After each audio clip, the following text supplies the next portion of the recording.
Bonjour à toutes et à tous et bienvenue dans ce tutoriel qui est consacré aujourd'hui à la présentation d'une bibliothèque JavaScript que j'ai créée qui permet de faire de la validation de formulaires. Donc pour commencer, on va travailler sur un petit projet tout simple dans lequel on va faire des formulaires, mais surtout donc ce qu'on va utiliser, c'est cette librairie que je mets en commentaire, en description de la vidéo, qui va vous permettre de valider un certain nombre de types de champs côté JavaScript. Alors c'est de la validation client, ça ne remplace en aucun cas la validation du côté serveur, hein, mais ça permet déjà d'avoir un certain nombre de choses qui sont validées. Vous voyez les couleurs, les dates, les codes barres, les emails, les IBAN, les ISBN, et ainsi de suite, hein, jusqu'au sirène, siret, texte et URL. Donc vous avez dans la documentation la possibilité de l'installer en Vanilla.js, donc en téléchargeant le fichier zip, ou en utilisant NPM, et en utilisant donc dans ce cas les modules qui sont prédéfinis. Vous allez avoir aussi un certain nombre de descriptions, hein, par exemple, qui expliquent comment va fonctionner chacun des composants. Donc par exemple, pour valider une couleur, on instancie la classe qui correspond, et ensuite on utilise une méthode qui s'appelle isValid avec la couleur, et donc ça renverra un booléen. Donc il est précisé ici, ça renvoie un booléen qui est vrai-faux. Donc vous en avez comme ça un petit paquet, hein, par exemple le siret également. Donc ça renvoie, quoi qu'il arrive, un booléen ou des informations complémentaires, comme par exemple le texte. Le texte va pouvoir vous envoyer un objet ou un booléen.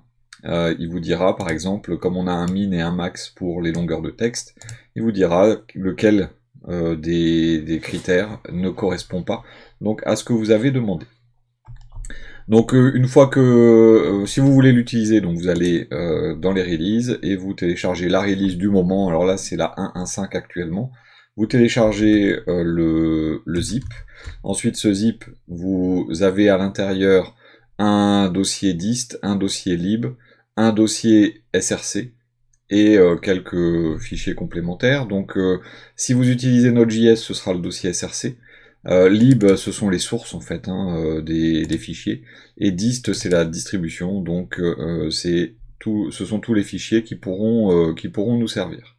Donc moi je vais prendre tout ça. Alors je les prends tous parce que je vais faire la démo des différents fichiers, mais bien sûr si vous voulez n'en prendre qu'un seul, ça pose pas de souci. Donc là je vais juste les mettre dans un nouveau dossier, je vais l'appeler form, et je vais coller donc les fichiers que je viens de copier. Donc il s'appelle à chaque fois le nom du champ .min et .js. Donc une fois que vous avez fait ça, eh bien vous allez faire le HTML qui va correspondre à votre formulaire. Donc là je vais faire des formulaires juste basiques, histoire de regarder un petit peu comment ça fonctionne, et on va les faire dans l'ordre. Donc on va commencer par la couleur. Donc je vais faire une div, je vais faire un label. Alors je vais l'appeler champ, comme ça j'aurai pas forcément à reprendre le code à chaque fois. Couleur, et je vais faire un input de type color pour dire la couleur. Voilà. Et ce que je vais faire également, c'est que je vais mettre une div avec la classe invalidFeedback. Vous mettez la classe que vous voulez, mais c'est pour indiquer à l'intérieur la couleur est invalide. Et puis on va voir comment s'en servir. Alors déjà, ça, si jamais je regarde dans mon navigateur, voilà à quoi ça ressemble. Alors je vais mettre en écran séparé. Il va pas me le prendre. Hop, donc je vais le refaire. Voilà. Donc en ayant mis ce code là, j'ai ma couleur, je peux choisir la couleur. Donc voilà, et donc j'ai bien la couleur, et ça me dit bon, la couleur est invalide en dessous. Alors ça doit pas apparaître de base. Donc ce que je vais faire, c'est que je vais mettre un valid feedback, donc dans mon CSS en display none. Alors là, ça va pas changer grand chose parce que pour l'instant, je n'ai pas mis mon link, donc je vais aller mettre le link. Voilà, et donc j'ai effectivement mon élément qui disparaît. Ce que je vais faire ensuite pour faire afficher, pardon, pour faire afficher ce message, eh bien, je vais faire une autre classe et je vais appeler la classe invalide et je vais lui dire ce qui suit et qui est en invalide feedback. Donc si j'ai un invalide feedback qui suit un invalide, dans ce cas-là, je vais mettre un display bloc et un color red. Donc comment ça va fonctionner? Eh bien, il me suffit sur mon input d'ajouter classe égale invalide et j'ai le message qui s'affiche. Si j'enlève la classe au niveau de mon champ, j'ai pas le message. Donc ça c'est comment ça peut être un petit peu pratique. Et donc là, ce que je vais faire également, je vais faire une classe message par exemple pour pouvoir pointer dessus et récupérer donc les informations et écrire éventuellement un nouveau message. Donc une fois que j'ai fait ça, je vais mettre quand même mon script, parce que ça peut être utile quand même d'aller chercher notre JS. Et je voudrais utiliser donc dans la bibliothèque, je voudrais utiliser Color. Donc pour ce faire, je vais devoir, alors si vous utilisez Node, ce qui n'est pas mon cas là, eh bien vous utiliserez les imports. Là je dois appeler mon script en lui mettant donc le chemin vers mon fichier color.min.js. Et il faut impérativement que je le mette avant mon fichier à moi, parce que sinon il ne fera pas le lien et il pourra pas vérifier que c'est effectivement une bonne couleur. Donc ce que je vais faire maintenant, c'est que dans mon JavaScript, je vais faire un window onload. Alors je fais window onload pour être sûr que toutes les informations soient chargées. On peut faire un DOM content loaded, ça marche aussi. Et donc dans window onload, eh bien je vais lui déjà aller chercher mon champ. Donc je vais faire champ égale document. Donc je rappelle, hein, je l'ai appelé champ. Donc ici id champ. Donc je fais un query selector de mon champ. Donc c'est l'id. Et donc une fois que j'ai récupéré mon champ, eh bien je vais écouter un événement qui va être le changement. Donc je vais faire un champ add event listener change. Donc ça veut dire qu'il a changé et on a quitté le champ. Et je vais faire une fonction non fléchée pour pouvoir récupérer le contexte this qui correspondra à mon champ. Donc une fois que vous avez fait ça, eh bien si on regarde la documentation hein, de notre bibliothèque, il est précisé pour la couleur, pardon, on doit instancier et ensuite on fait un isValid. Eh bien, je vais instancier, donc let color égale new color. Attention avec une majuscule pour l'objet. Hein. Et je vais faire une vérification. Si on va faire color.isValid de this.value. This.value, c'est la valeur de mon champ. Donc s'il est valide, dans ce cas-là, je vais faire donc sur l'élément du champ this, je vais dans sa class list, donc c'est classe, et je vais faire un remove de invalide. Je l'enlève si jamais le champ est bon. Et si le champ n'est pas bon, je fais un sys class list add invalide. Et donc là, si je choisis n'importe laquelle des couleurs, eh bien ça va fonctionner. Maintenant, si jamais on a un petit malin, hop, je vais mettre ça en bas. Si jamais on a un petit malin qui va dans l'inspecteur, dans le code HTML, et qui dit, ah bah moi, tiens, je vais pas m'embêter, l'input là, j'enlève color et je mets texte. Donc on a bien le numéro de la couleur. Et ce qui va se passer, c'est que si je change le numéro de la couleur, vous voyez, ça me met bien la classe invalide, ici dans le champ, et ça me dit que la couleur est invalide. Donc si je mets une couleur en texte, ça fonctionne, parce que le texte, ça fonctionne. Si je mets en 3 caractères, ça fonctionne bien. Si je mets 4 caractères, ça fonctionne encore bien. Je mets un faux caractère, ça ne fonctionne plus. Donc là, ça me dit bien que la couleur est invalide en fonction de la couleur que j'aurai choisie. Donc ça, c'est pour les champs de type couleur. Maintenant, si je fais un champ de type date, par exemple. Donc type date. Voilà. Donc j'ai un champ de type date. Alors forcément, si je choisis une date, ça me dira la couleur est invalide hein, pour l'instant. Donc là, si je dis la date est invalide, eh bien pour gérer ce problème-là, eh bien je vais prendre datetime comme élément. Et au lieu de faire un color new color, je vais faire, tiens, date... Alors, j'aime pas écrire date, valeur date. Non. Forme date. J'aime pas écrire date parce que souvent, c'est dans certains langages, ce sont des mots réservés. Ah, datetime. Et donc là, ça va fonctionner exactement de la même façon. C'est-à-dire que là, si je choisis une date, n'importe laquelle, dans mon code, ça ne dit rien.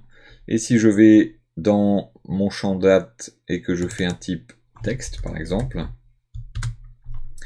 alors là, la date est affichée dans ce format. J'écris n'importe quoi, ça fait une date invalide. Si je mets 2021-08-12, ça fonctionne. Et je peux même mettre l'heure. Si je mets une heure comme ceci, ça fonctionne. Et si je mets n'importe quoi après, ça ne fonctionne pas. Donc, vous voyez que la validation, ça va pas être très très compliqué pour chaque type de champ.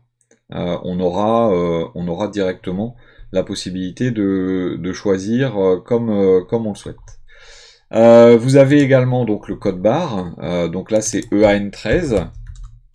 Donc les codes barres que vous retrouvez sur les produits. Hein. Donc vous mettez le nom code barre, c'est un type texte. Là, vous pouvez pas faire autrement. Et donc, par exemple, le code est invalide. Et donc là, c'est EAN13. Et bien, ça va fonctionner exactement de la même façon. Code new EAN13. On a le valide. Et donc là, si je mets un code barre valide, je vais prendre juste ce code, vous voyez, ça fonctionne. Si j'enlève un chiffre, ça ne fonctionne pas. Donc ça me met que le code est invalide. Donc c'est un calcul qui est effectué hein, sur ces différents chiffres-là. Et le calcul doit donner 4, en fait. Hein. Si je mets un 5 au bout, il n'est pas bon. Le résultat du calcul, la clé, c'est le dernier chiffre. Et donc c'est ce qui donne la valeur de validation du code barre. On va avoir également les emails. Donc si je mets un type email, hop, et donc là, forcément email. Donc là, on va avoir une double validation. Donc l'email est invalide. Donc là, je vais l'appeler donc email. Le fichier email. Et donc là, je fais un new email, bien sûr. Tiens, je vais l'appeler type, comme ça, j'aurai pas besoin de le reprendre à chaque fois. Donc là, je fais un new email, et ça veut dire que déjà, il y a une première validation. Donc ça me dit l'email est invalide directement.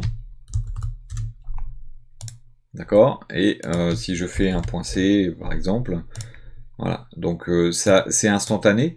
Vous avez également une validation qui va se faire vu que c'est un type email. Si vous mettez un email qui est invalide dedans et que vous validez avec que vous envoyez le formulaire, vous aurez directement une vérification qui va se faire. Et donc à ce moment-là, c'est le navigateur qui prendra la main et qui dira non, non, mais vous n'avez pas entré un bon email. Mais si jamais vous changez le type email en type texte, ça va toujours fonctionner avec le validateur de la librairie, mais par contre ça ne fonctionnera plus dans la validation du navigateur. Donc là, vous avez également vérification d'email. Les comptes bancaires, ça peut être bien quelquefois, on a besoin de prendre le numéro d'un compte bancaire dans un projet. Donc par exemple, donc ça c'est un IBAN, hein. Et donc là, l'IBAN est invalide. Alors attention, dans la validation IBAN qui a été mise en œuvre, c'est une validation qui est valide pour la plupart des pays. Donc les IBAN sont validés en fonction du pays qui est émetteur du compte bancaire. Donc là, je vais faire un exemple avec un compte français. Donc là, comment on fait? Eh bien, tout exactement pareil, on fait un new IBAN. Donc là, si je valide cet IBAN là, ça me dit que c'est invalide. Si je mets un IBAN, j'ai un IBAN là, hop, ça c'est l'IBAN de la Banque de France, hein, donc ça fonctionne. Bien sûr, s'il y a un chiffre qui est pas bon, ça me met que l'IBAN est invalide. Et si je remets, c'est valide. Donc là, j'ai faux. Là, j'ai mis 761 au lieu de 763. Vous voyez, il est invalide. Avec le 3, ça fonctionnera. Donc, validation des comptes bancaires, ça peut être utile. Même chose pour les ISBN. Alors, les ISBN sont les noms enfin, les codes des livres. Donc là, c'est un champ texte également. Donc là, si je prends un ISBN et que, pareil, je mets un new ISBN, bah, si je laisse l'IBAN dedans, bah, l'ISBN n'est pas valide. Par contre, si je prends l'ISBN d'un livre de poche, par exemple, voilà, là ça fonctionne. Donc ça, c'est justement le livre Ça de Stephen King en version poche. Là, l'ISBN ne fonctionne pas et ici, il fonctionne. Vous avez donc tous ces validateurs. Le suivant, ça va être encore une fois une validation simple, ça va être le JSON Web Token. Donc là, je vais faire un type texte également. Mais attention, là, ça ne valide pas que le token est bien signé. Donc là, si je prends un JWT, JSON Web Token, ça va, donc là par exemple, si je mets ça, ça dit que le token est invalide. Par contre, si je mets ceci, le token est valide. Alors que ça n'est pas un token en tant que tel, il contiendra rien de spécial. Là, cette validation de JSON Web Token, ça valide juste que la forme du token est valide, puisque c'est trois chaînes de caractères séparées par un point. Donc faites attention, ça ne valide pas que le token lui-même est un token valide. Donc là, si je mets un token tel quel, hein, j'ai pas d'erreur. Par contre, si je mets dedans un caractère, hop, c'est pas le égal, une étoile par exemple, vous voyez que là, l'étoile n'est pas supportée dans les tokens, donc ça me dit que le token est invalide, au niveau textuel. Donc ça, c'est une chose à savoir pour le JSON Web Token. On arrive sur le mot de passe. Alors, sur le mot de passe, je vais laisser le type texte. Mais normalement, on met un type password. Hein. Je vais laisser le type texte pour vous montrer un petit peu comment ça se passe avec ce champ mot de passe. Donc là, le champ mot de passe, donc c'est avec password. donc je fais un new password. Alors ce champ mot de passe, je peux l'utiliser comme ceci, si je le souhaite. Ce que je vais faire, c'est que je vais sortir en fait le isValid. Je vais faire un letValid.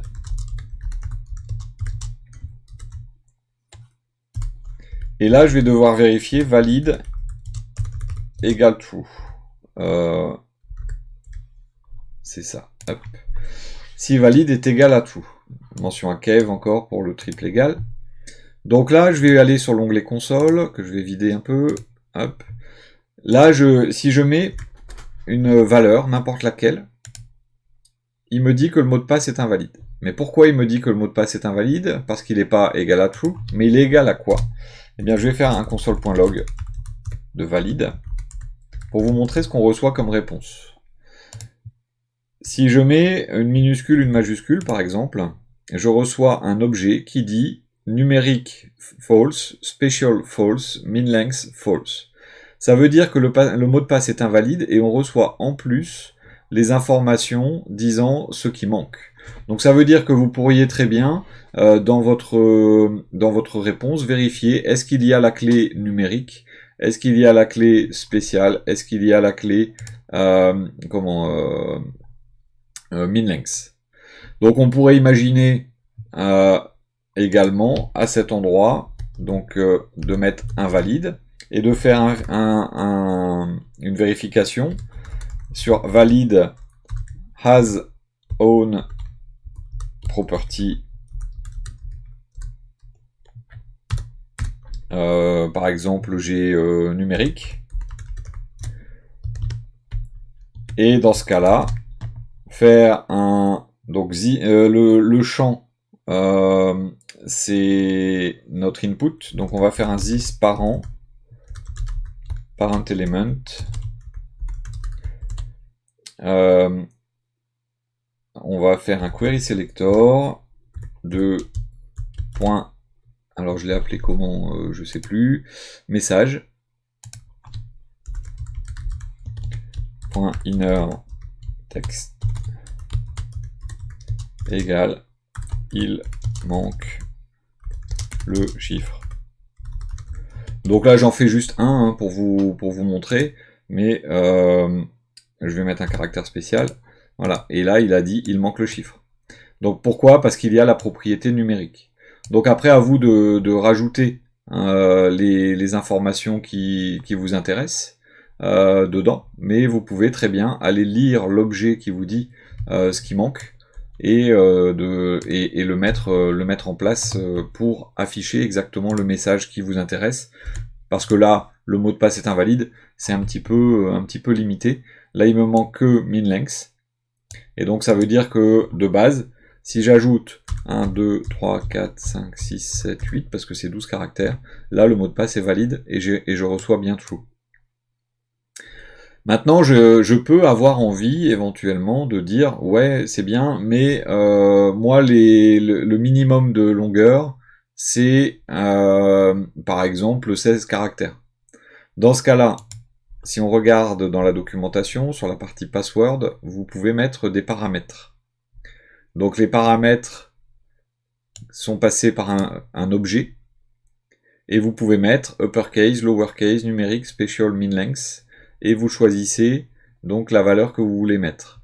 Donc par défaut, ils sont tous à true, et le min length est à 12 par défaut. Donc je ne l'ai pas précisé d'ailleurs dans la doc, donc je vais la modifier pour le reproposer.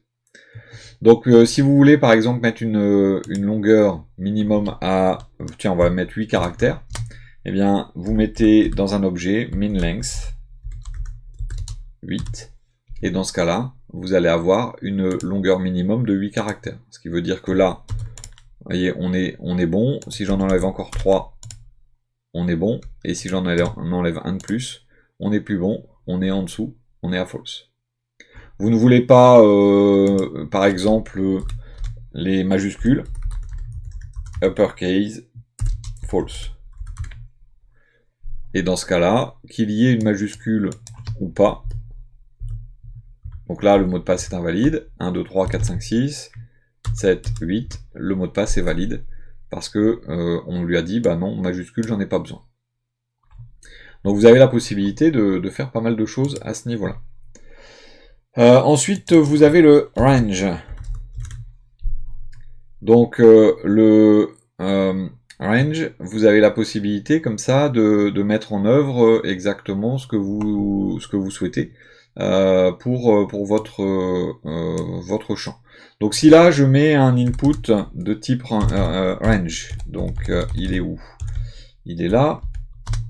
Donc sur un input, oui, je sais pas pourquoi d'ailleurs je l'ai effacé, il suffisait de mettre range directement. Donc là j'ai effectivement une valeur qui est envoyée. Alors si je regarde ce qui est envoyé, donc déjà je vais mettre range.min.js, je vais faire un new range, hop, de cette façon. Donc là, ce que je vais faire également, c'est vérifier la valeur. Donc là, ça me met true, tout simplement parce que c'est valide. Mais ce que j'aimerais bien, c'est récupérer this.value. Voir un petit peu à quoi ça correspond. Donc si je change, là j'ai 31, là j'ai 100, et là j'ai 0. Donc ça veut dire que je vais de 0 à 100 au niveau de mon range. Si on regarde le fonctionnement, donc là, si je mets valide, il va me mettre true tout le temps. Si je regarde maintenant dans mon inspecteur et que je mets un type texte, parce que je suis un bidouilleur, et je mets un type texte. Là j'ai 6, ça marche. Je mets A. Ah, j'ai pas changé le message. Donc le nombre, un range c'est un nombre. Voilà, je vais changer. Donc là c'est un nombre, donc je peux mettre moins 50, ça va fonctionner. Je peux mettre 2500, ça va fonctionner. Et si je mets A, ça marche pas. Donc ça c'est juste la valeur par défaut. Maintenant vous pouvez avoir envie que votre range prenne un certain nombre d'informations en plus. Eh bien vous l'avez dans la documentation, vous avez min et vous avez max. Donc là, min et max, vous avez directement les informations donc, que vous pouvez donner. Alors je vois qu'il y a une petite typo dans la doc, donc c'est en minuscule. Donc là je vais faire ici par exemple, je vais lui dire que min doit être 50. Hop là. En faisant ceci, eh bien si mon range est dans la première partie, le nombre est invalide. S'il est dans la deuxième partie, tiens, là, le nombre est invalide quand même. Alors, je vais quand même vérifier pourquoi ça me fait ça. Min false. Ah, j'ai un petit bug quelque part, là. Je vais juste reprendre l'inspecteur. Je suis pas sûr que j'ai mis le bon type. Alors, je vais mettre un type texte. Voilà, alors... 50, le nombre est invalide. Ah, j'ai un petit bug là. Bon, c'est les joies du direct.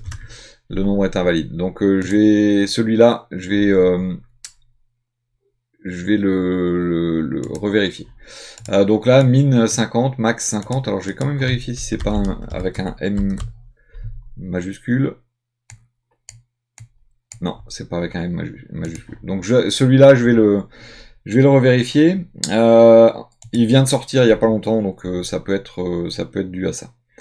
Côté validation ensuite des sirènes, sirettes et ainsi de suite, donc ça va être exactement le même principe. Donc je vais faire directement ici un type texte. Le name, bah, on le laisse pareil. On va faire sirène. Voilà. Donc le sirène, ça va être comme ceci. J'ai pas chargé là. Voilà. Donc le sirène, ça va être de la même façon, sauf que directement derrière, j'ai pas à mettre les infos. Alors encore une fois, les informations du sirène, du répertoire sirène, ne sont pas vérifiées. C'est-à-dire qu'on vérifie si le sirène, et le sirène ça va être pareil, je vais pas faire les deux, si le sirène est un tant soit peu valide. Donc là, en faisant ça, le sirène est invalide. Mais on pourrait avoir un sirène valide. Alors je sais plus la clé qu'il faut pour celui-là. Voilà. Ce sirène est valide parce que la clé, qui est le dernier chiffre, est cohérente avec les chiffres qui précèdent. Ça ne veut pas dire que le sirène est valide et enregistré. Ça veut juste dire que le sirène fonctionne. Même chose pour le siret. Ça, je vais pas forcément m'attarder dessus. Et donc reste l'URL. Donc l'URL, là c'est pareil. Donc là, je vais prendre URL. C'est un type un type texte. Et donc sur le champ URL, j'ai un fonctionnement un petit peu commun avec ah, j'ai oublié texte, tiens, je vais faire le texte après. J'ai un fonctionnement un peu commun avec Password, c'est-à-dire que je vais pouvoir passer un tableau avec les protocoles qui m'intéressent. Alors déjà, si je fais juste comme ça l'URL, je vais faire un new URL. Donc là, c'est tout bon. Derrière, je valide le type, et ainsi de suite. Et donc, si je tape dans mon formulaire n'importe quoi, donc ça me dit que l'URL est invalide. Là, encore une fois, ça ne va pas vérifier que l'URL fonctionne ou existe. C'est-à-dire que il faut que ça commence par http:// et ce sera bon. Ou https et ce sera bon. Ou FTP tout court d'ailleurs. Oui, je l'ai pas mis par défaut, autant pour moi. Donc là, si vous avez comme ceci, c'est invalide, mais si vous mettez HTTP devant, ça fonctionne. Donc ça valide que l'URL a une forme qui existe, qui est cohérente avec ce qu'est une URL, mais ça ne valide pas le fait que l'URL est une URL existante. Ça, c'est pas possible à vérifier aujourd'hui. Enfin si, mais ça prendrait un certain nombre de ressources qui sont pas forcément utiles. Maintenant, vous avez la possibilité de modifier un petit peu ce que vous souhaitez. C'est-à-dire que dans URL, vous pouvez dire, dans un objet, donc je vais revenir sur la doc, vous avez le paramètre protocols, donc qui est directement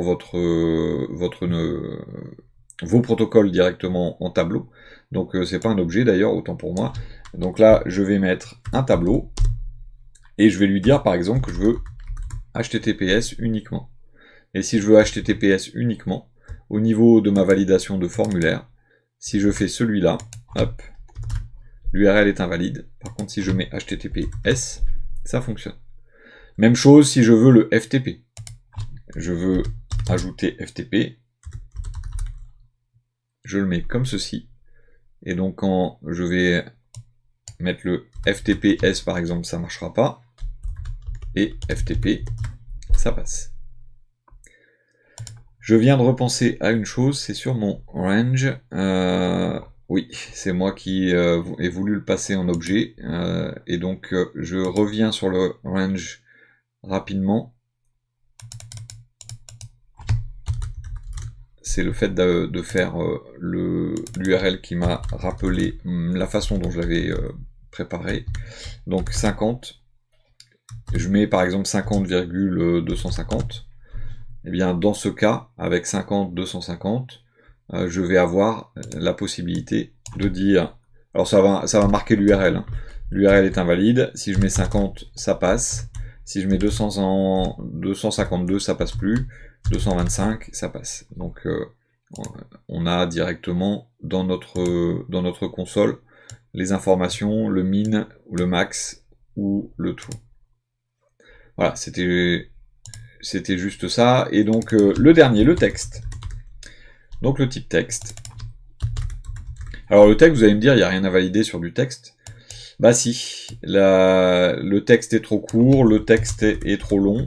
Alors là, je vais encore une fois pas aller dans le détail de ce qu'il y a à faire. Hop, j'ai pas chargé ici texte. Donc je fais un new text. Et donc là, si je mets un texte, ça me met true. Pourquoi? Parce que je l'ai chargé par défaut. Hein. Si vous regardez dans la doc, par défaut, on peut le charger. Mais après, je peux également, comme sur le range, je peux mettre directement les tailles. Donc par exemple, si je dis que c'est un texte qui doit faire minimum 5 caractères et maximum 20, eh bien dans ce cas, je vais avoir la possibilité.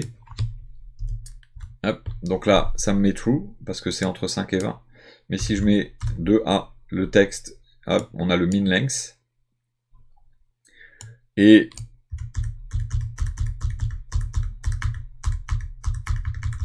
hop, là, on a le max length, parce qu'on a dépassé la longueur. Et là, on a true, parce qu'on est à la bonne taille.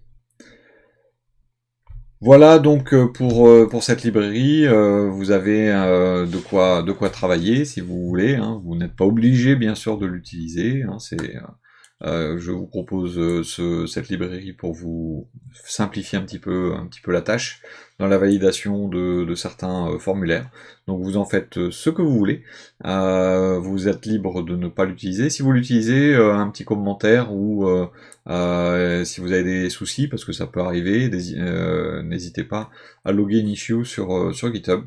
Je vous remercie beaucoup pour votre fidélité, n'hésitez pas à mettre des petits pouces comme on dit, et à nous rejoindre sur le Discord si vous souhaitez discuter un petit peu ou poser des questions. Je vous remercie beaucoup pour votre attention et je vous dis à bientôt.